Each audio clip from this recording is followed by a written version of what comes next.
Чоң рахмат. Урматтуу оған талалыктар. Сиздер менен көрүшүп отурганыбызга абдан кубанычтабыз. Биз эми эртеден бери бир 5, 6, 7, 8 жолугушууларды өткөрүп атабыз. Бир аз тамагыбыз бүтүп калган болушу мүмкүн. Бирок мен силер менен бүгүн абдан адилеттүү, ачык, жакындан сүйлөшүшүбүз керек баары бир. Кандай болгон күндө дагы. Убакыт бөлүп келгениңер үчүн чоң рахмат.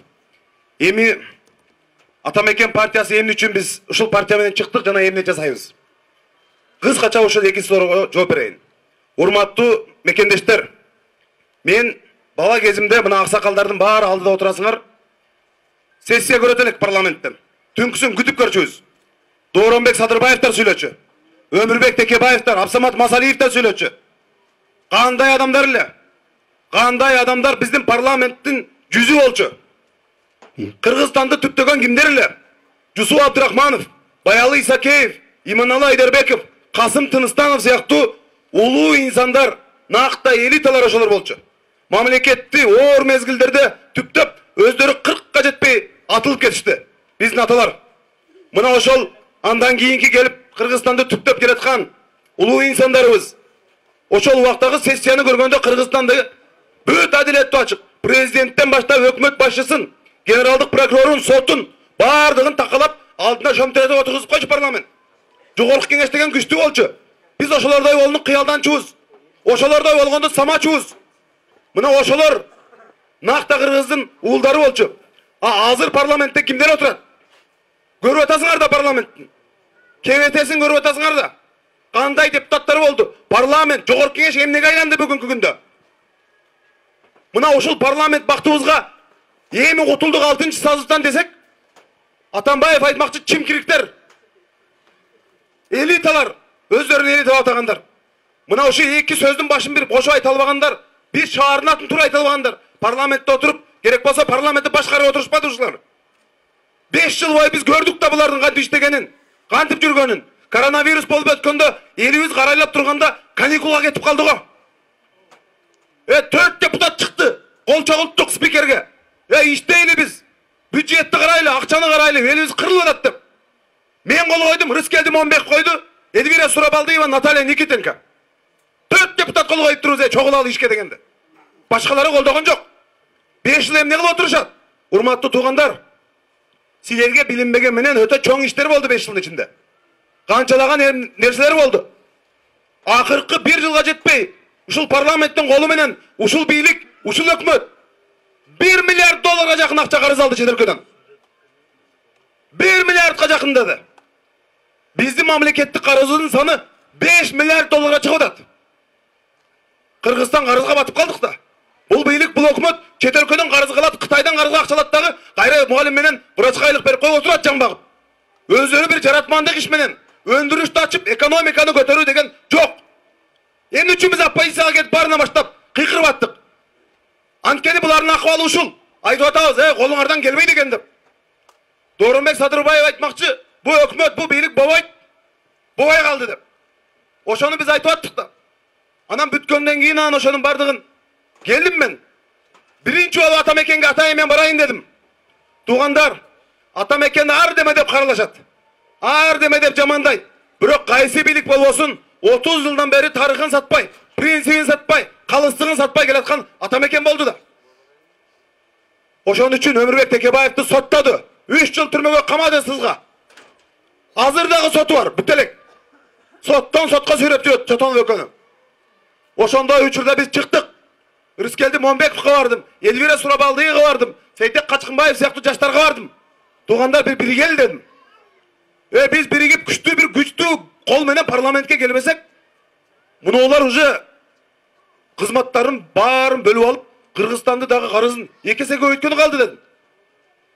2023 жылдан баштап тышкы карызды төлөө мөөнөтү күчөйт. Карызыбыздын көбү каяка билесиңер да? Кытайга. 2023 жылдан баштап чоң проблемалар башталат дедим. Күчтүү депутаттар туруш керек ошол жерде. Күчтүү парламент туруш керек. 1 метр жерибизди бербейбиз, бир кенибизди карматпайбыз деп. Өкмөтүн такалап, жарабаса, иштей албаса кетирип ордуна башканап келе турган. Урматтуу туугандар, эмне үчүн Атамекен дегенди түшүндүңөр? Принциби барларды, күчтүүлөрүн баарын жыйнадык. Эми беркилердин тизмесин карап көрбөйсүңөрбү? 5 жыл бойы мына базар көргөндөн канча депутат сайладыңар, турабы? Мен алардын баарын жаман деген келбейт. Кумтөрдөгү эки асман тиреген мөңгүнү Канадалык Central Gold деген компанияга кармап тогуш парламент. Ошол жерде чыркырап биз турдук ошол жерде. Кана базар көргөндө бир депутат чыгып сүйлөдүбү? Сыймыктан ателеңер кандай силер? Мөңгүбүздү сактайлы. Мөңгү Кыргызстан үчүн ыйык деп. Кыйкырып турдук ошол жерде. Мына ошондой адамдар керек деп атабыз да биз. Туугандар бирөө келип ичине суу чыгарып койсо, бир аз көпүрөңөрдү ремонттоп, садикти оңдоп берип койсо сүйүнүп атпайбызбы? Ал орусча айтканда мелочал. Андай нерсени биз далайын жасашыбыз керек. Системаны, бюджетти өзгөртө турган нерселер жасашыбыз керек. Ошондуктан күчтүү парламентке баралы деп баарыбыз чогулуп Атамекенди тандадык. Элвира Сурабалдиева деген бир кызыбыз бар, билесиңерби жаштар? Мына ушу ооган талаага келатканбыз менен бүгүн. Атамекенге кошулуп кеткен үчүн деп бүгүн прокуратура суракка чакыртып Бишкекке кетти. Булардын оюнда Жанар Акаевди, мени, Рыскелди Момбековду, Элвира Сурабалдиеваны эптеп парламентке жолотпаш керек деп атышат. Ошого өтүп алды булар. Биз парламентке барбасак, булар каалагандай майталкан кылышса, чет өлкөдөн келген акчаны каалагандай бөлүштүрүшсө, ака ука куда сөйөк болуп алып, бүт бөлүшсө, биз ошол жерде карап турдук да. Мен Жанар Акаев силердин келип көпүрөңөрдү, садигиңерди оңдоп бербешим мүмкүн. Бирок мен буларды уурдатпай, тонотпай, карактатпай карап турабыз биз. 2 ай мурун билесиңер, премьер-министрди мен чыгып кеттиңиз дедим. Абылгазиевди кетти кызматтан. 3-4 адам камалды. Анткени булар Бишкектин үстүндөгү абаны сатып ийишкен. Абаны Казакстандык олигархтарга 5 миллиард сом турган абаны 700 сомго сатып ийген. 700 сомго мерден барып жармай албайсың азыр. 5 мүнөт сүйлөдүк парламентте. Жанар менен Рыскелди сүйлөйт, колунан иш келбейт деп айтышат экен. 5 мүнөт парламентте сүйлөдүк. 5 миллиард сомдук лицензияны Кыргызстандын мамлекеттик маласына кайтартып койдук. Иш деген ушундай болуш керек. Парламент, депутат деген сүйлөш керек. Чыгып кызыкчылыкты талаш керек. Мына Биримдик партиясынан кандидат болуп баратат Гүлшат Асылбаева деген депутат. Жаштар Фейсбукка киресиңер, турабы? Бир ай мурун чыкты го. Интернетти контролдойбуз деп, турабы? Ар бириңер кайерден комментарий жазсаңар, ошол жерден МВД менен СМБ барып, ар бирин текшерсин деп мыйзам көтөрүп келди. Ак эткенден тагатып чыркырап атаны мыйзамын өткөргөн жокпуз. Мына дагы бир тегирменчилердин партиясы бар, алкомагнаттардын. Силерге келип 2000 сомдон, 5000 сомдон таратып атышулар. 5000 сомдон, 2000 сомдон, агитатор болсоңор 10 000 сомдон таратып атат. Бирок булар, мен силерге мына урматтуу туугандар, булардын секретин айтып коюн. Эмне үчүн бул байлар барып парламентке жанталашышат? Силерге берген 2000 сомон, 5000 сомон булар 5 мүнөттө бир мыйзам менен актап коет. Былтыр ушул байлар, олигархтар, коррупционер уурлар парламентке толуп алып элдин эсебинен байыбыз дейт бардыгы. Бир мыйзам көтөрүп келиптир ушулар. Сырттан Казакстандан келген un менен буудайдын салыгын алып коелу дейт. Кошумча нарк салыгын. Каршы болгонубузга карабай ушулар өткөрүштү. Өздөрүнүн мыйзамын un менен буудайды өздөрү ташыйт да. Налогду алып койду. Мамлекеттин балансына, мамлекеттин бюджетине 600 миллион сом түшпөй калды. Ошолорго кетти. Көрдүңөрбү?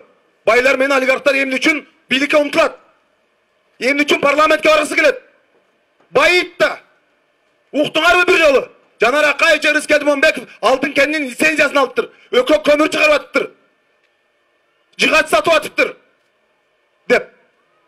Бир сомуна, мамлекеттин бир сомуна кол салбайбыз. Мамлекет депутаттарга деген үйдөн жашабайбыз. Машинасынан баарынан баш тартканбыз биз. Врачың менен мугалимин карайлап кыйналып атса, барып талкалап эмне депутатский үйдө жашайлыбы? Депутатский машинада жүрөлүбү деп. Бүт баарынан баш тартканбыз 5 жыл бою. Бирок биздин чындыкты силерге жеткирбейт.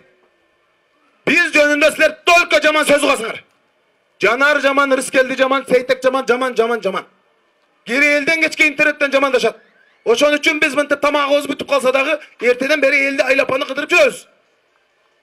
Ушундай чындыкты телеканалга чыгып сүйлөйүн десең, 1 мүнөтү кытердин, 1 мүнөтү. 170 000 сом төлөдү. Андан көрө биз бир бусикке чыгып алып силерге келип учурашып сүйлөшпөйлүбү ачык? Кандай дейсиңер? Эми биз мына силерге келип сүйлөшүп атабыз. Силерге келип учурашып атабыз. Берки партиялар, көпөстөр, таможняны тоногондор, контрабандисттер. Силерге келе албадыңарга. Келе албайт. Адамын жөнөтүп ет. Акча менен. Бир дипломат акчасы менен. Мен жолдо келе туктум. Жанар менен Рыскелди ооган талага барып, ени менен жолугушат экен. Ушу эки бечара жөн эле коюп аптыр да. Элдин бәрін біз эле сатып алып коебуз деп атышыпты. Бишкекте жатып алып мыйыгынан күлүп атат бизди. Бишкекте жатып алып көпөстөр. Ошого жол беребизби? Жок. Буларга каршы тура алабызбы? Мына булардын бардыгы келип алып ушу парламентке келип, майталкан кылып отургусу бар. Булар бизди мазактап үстүбүздөн күлүп атат, көпөстөр. Ушинтип кыдырып жүрөт экен, тамак ооруп калыптыр бечара, ушу үйүндө эле жатпайбы деп. Же болбосо ушу байлардын партиясына кирип алса, Жанар менен Рыскелди чит түкүрүп өтөт эле го дейт. Biz алар менен катар тура албайбыз. Алар менен бара албайбыз шайлоого. Анда силердин бетиңерди жүзүңөрдү кара албайт элек. Бийлик болсо паспортун жыйнап атат. Ар бир мугалим врачтардыкын паспортун жыйнап атпайбы? Форма 2 менен каша кылып атат бүт жерде. Мына ушуга каршы чыгышыбыз керек да. Туугандар.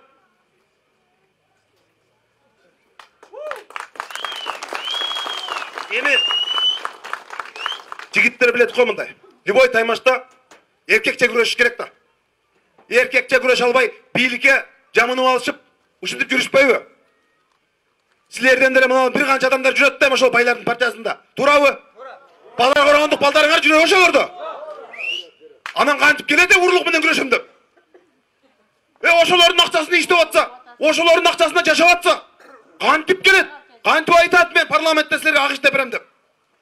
Эмне деп айтат?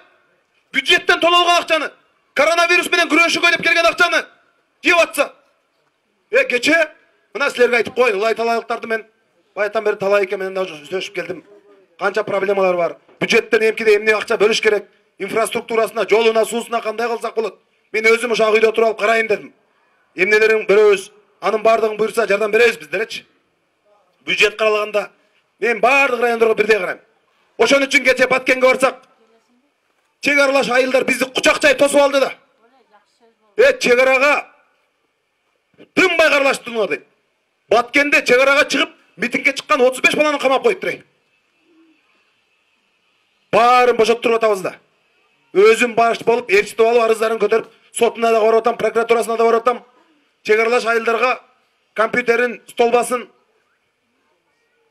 бүт үйлөрүн документтеринен бери бүтүрүп берип жүрдүк да. Анан таң калат да. Базар коргондун маселесин айтсаң, Баткендин маселесин, ат башынын маселесин айтсаң, мифинге барып ушактын проблемасын көрсөтсөң, Жанар сен алайлыксың го. Неге бияктын маселесин көтөрүп жүрөсүң дейт.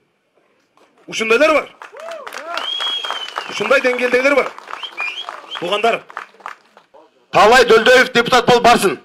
Ушул жактан көп добуш алары менен кайсы орунда турганына карабай дароо депутат болот.